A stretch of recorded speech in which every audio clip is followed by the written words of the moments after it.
I want you to imagine a luxury hotel in Los Angeles, the kind of place where the air itself feels expensive, heavy with the scent of sea salt and unbridled ego. I spent my college years there working as a waiter, a fly on the wall in the playground of the ultra-successful. I saw brilliance and I saw madness, but more often I saw a strange, unsettling blur of the two. There was one guest in particular, a technology executive who haunted the lounge. He was a genuine genius, a man who had designed and patented components inside the very Wi-Fi routers you likely have in your home today. He had started and sold multiple companies before reaching his 30s. By any conventional metric of intelligence, he was a giant, but his relationship with money was a volatile cocktail of deep-seated insecurity and a childish, almost performative stupidity. He would walk through the lobby carrying a stack of $100 bills several inches thick, fanning them out for anyone to see, and many who desperately wished to look away. He bragged with a hollow, drunken roar about his net worth, a man who seemed to believe that his bank account was the only thing keeping him tethered to the earth. One afternoon, in a display of breathtaking absurdity, he handed one of my co-workers several $1,000s in cash with a simple, frantic instruction. He told him to go to a jewelry store down the street and purchase several $1,000 gold coins. An hour later, the executive and his friends gathered on a pier overlooking the Pacific Ocean. They weren't there to trade, to invest, or even to admire the craftsmanship of the gold. They were there to play. One by one, they began throwing those $1,000 gold coins into the dark blue water, skipping them like common stones across the surface, laughing hysterically as they argued over who could skip theirs the farthest. They did it for the thrill of the waste. They did it because they thought they were the masters of the game. I learned years later that this man went completely bankrupt. His genius, it seems, could not save him from himself. Now, I want you to shift your gaze from the sun-drenched coast of California to the quiet, biting cold of Vermont morning. Imagine a man named Ronald Read. Ronald was a janitor and a gas station attendant. He was the first in his family to graduate high school, an achievement made all the more poignant by the fact that he hitchhiked to his classes every single day. He spent 25 years of his life fixing cars, and another 17 years sweeping floors at a JCPenney. He lived in a modest 2-bedroom house he bought for $12,000 when he was 38. His primary hobby, according to those who knew him, was the rhythmic, solitary task of chopping firewood. When Ronald Read died in 2014 at the age of 92, he became the subject of international headlines. Out of the nearly 3 million Americans who died that year, fewer than 4,000 had a net worth of over $8 million. Ronald Read was one of them. In his will, he left $2 million to his stepchildren and over $6 million to his local hospital and library. Those who knew him were bewildered. Where did he get the money? They asked. There was no secret, no lottery win, no hidden inheritance. Ronald simply saved what little he could and invested it in blue-chip stocks. Then he did the hardest thing in all of finance. He waited. He waited for decades, allowing the quiet, compounding interest of time to do the heavy lifting that his broom never could. This contrast is a slap in the face to everything we think we know about wealth. We are told that financial success is a reward for being the smartest person in the room. Yet here we have a tech genius who skipped gold coins into the sea until he was broke, and a janitor who became one of the greatest philanthropists in his state. It forces us to ask a haunting question. Have we been lied to about what it takes to be good with money? Is it possible that wealth is not a function of your IQ or the prestige of your MBA, but almost entirely a function of your behavior? We have spent decades laboring under a fundamental misunderstanding. We teach finance as if it were a hard science, something akin to physics or chemistry. We treat it as a field governed by clean formulas, elegant spreadsheets, and mathematical laws. We assume that if we just provide people with the right data, they will make the right choices. This is why financial engineering became the most popular major at Princeton School of Engineering. We think if we master the math, we master the money. But bridges do not collapse because the steel is feeling greedy. A bridge doesn't fall because it's having a midlife crisis or feeling insecure compared to the bridge next to it. Physics is not controversial because it is guided by laws that do not care about your feelings. Finance, however, is a different animal altogether. It is a soft skill. It is guided by the messy, unpredictable, and often irrational psychology of human beings. To understand why people bury themselves in debt, you don't need to look at interest rate charts. You need to study the history of greed, the sting of insecurity, and the seduction of optimism. To understand why a person sells everything at the very bottom of a market crash, you don't need a math degree. You need to understand the agonizing pain of looking at your family at the dinner table and wondering if your choices have jeopardized their entire future. The most important thing I can tell you is this: no one is crazy. When you see someone making a financial decision that looks insane from the outside, you have to realize that they are making that choice based on their own unique, tiny slice of experience. This is what I call the 0.0000001% rule. Your personal experience with the world represents maybe a billionth of what has actually happened, but it accounts for perhaps 80% of how you think the world works. Consider the difference in generations. If you were born in 1970, the S&P 500 increased almost tenfold during your teens and 20s, the years when your worldview was being forged. You likely view the stock market as a phenomenal engine of prosperity.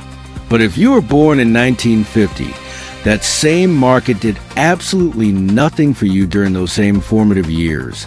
Adjusted for inflation, you aren't smarter or dumber than the person born in 1970. You just experienced a different reality. Even the great John F. Kennedy, when asked about his memories of the Great Depression during his 1960 presidential campaign, admitted he had no first-hand knowledge of the suffering. His family was already wealthy. Their estate grew while others starved. He didn't learn about the Depression until he read about it at Harvard.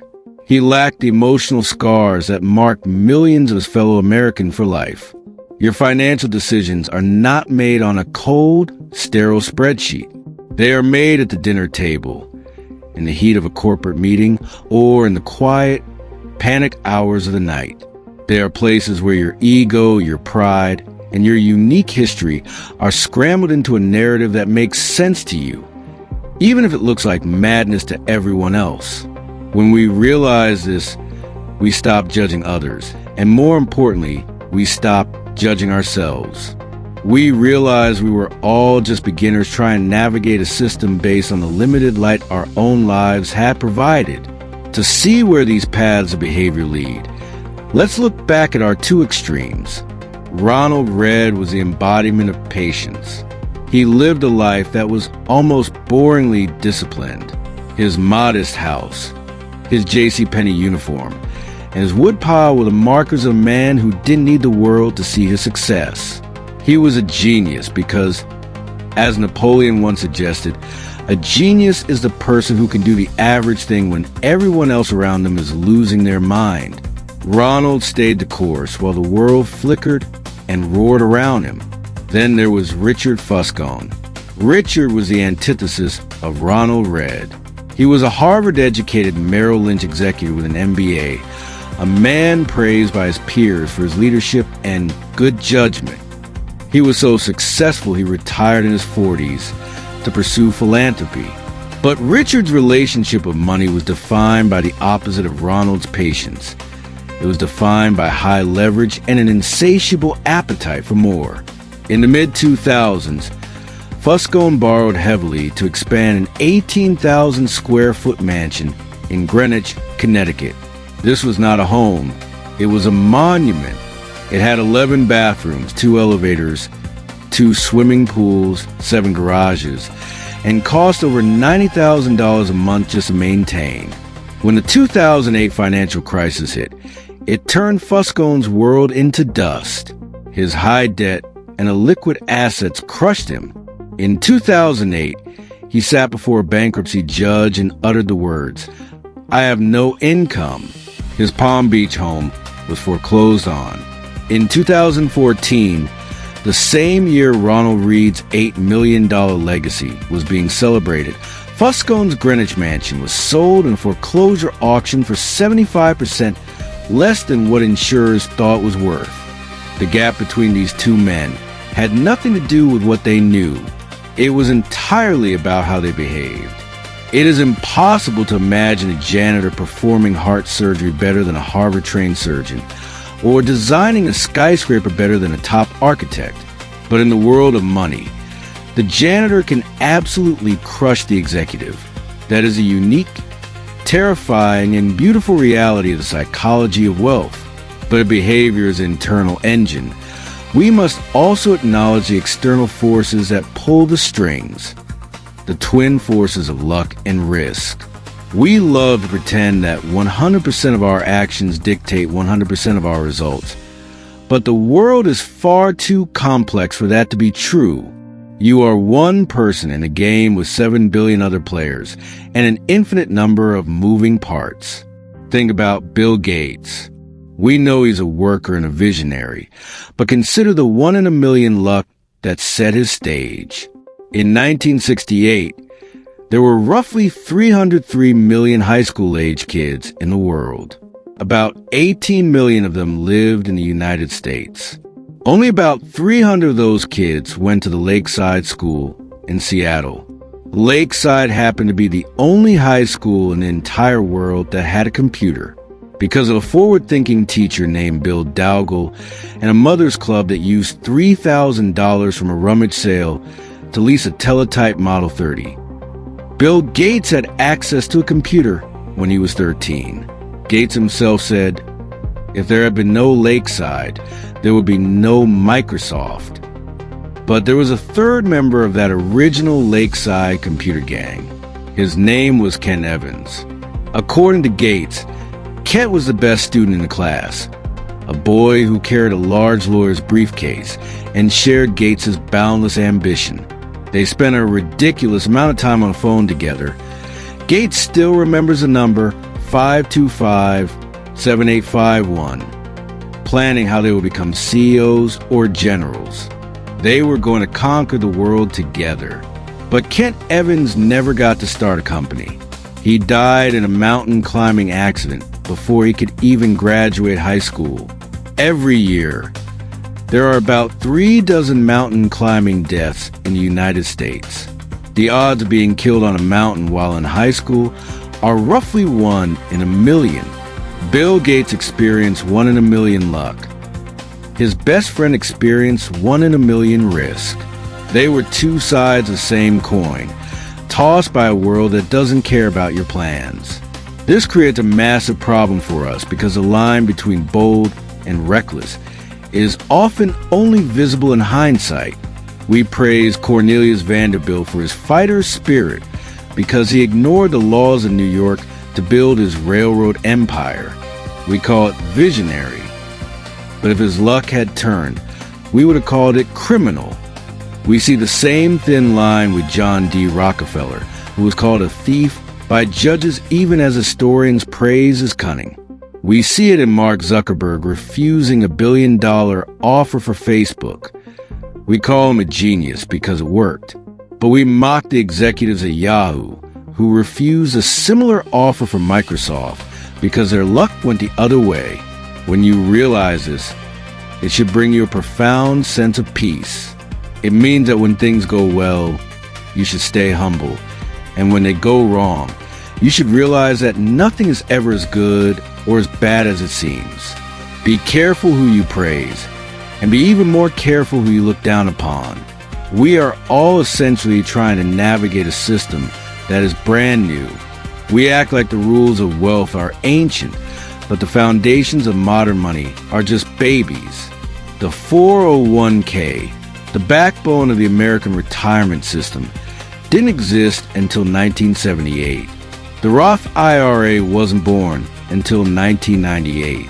If it were a person, it wouldn't even be old enough to have a midlife crisis. Index funds are less than 50 years old, and hedge funds only truly took off in the last 25 years. For most of human history, the expectation was that you worked until you died. The entire concept of a dignified retirement is only about 2 generations old. We are all winging it. We are like dogs that were domesticated 10,000 years ago, but still have the instincts of our wild ancestors. We have had only a few decades to adjust to a world of credit cards, student loans, and complex markets. If you feel like you're struggling, realize that you are just a beginner in a brand new game. Consider the people who buy lottery tickets. In the U.S., the lowest income households spend an average of $412 a year on lotto tickets.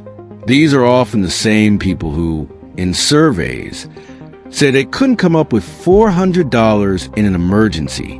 On a spreadsheet, that is a catastrophe. But if you look at it through the lens of psychology, it starts to make a tragic kind of sense. If you are living paycheck to paycheck and the dream of a safe neighborhood or a debt-free education for your kids feels impossible, a lottery ticket is the only time in your life when you can buy a tangible dream. You aren't buying a mathematical probability. You're buying hope. When we stop judging crazy behavior and start looking for the underlying narrative, we become more resilient and less prone to the seduction of pessimism. Everything we discuss leads to one big idea. Doing well with money is about how you behave, not how smart you are. It's about recognizing that wealth, real wealth, is what you don't see. It is the cars not purchased, the diamonds not bought, and the renovations not made. Wealth is the silence of an account that gives you the flexibility to change your mind. It is the ability to do what you want, when you want, with whom you want, for as long as you want. That is the highest dividend money pays. Ronald Read understood this. He didn't need a mansion with 2 elevators to feel successful. He needed the freedom to chop his wood and live his quiet life, knowing he was secure. Richard Fuscone had all the education in the world, but he was a prisoner to his own ego, and it eventually took everything from him. As you move forward, remember that nothing is as good or as bad as it seems. Give yourself and others room for error. Accepting the role of luck doesn't make you weak. It makes you humble. Accepting the role of risk doesn't make you a failure. It makes you realistic. The goal of understanding the psychology of money isn't just to see your bank account grow. It's to be free. In the end, the most important financial skill isn't math. It's the ability to stay in the game long enough for compounding to work its magic. Be patient, be humble, and most importantly, be kind to yourself. You aren't crazy. You're just human,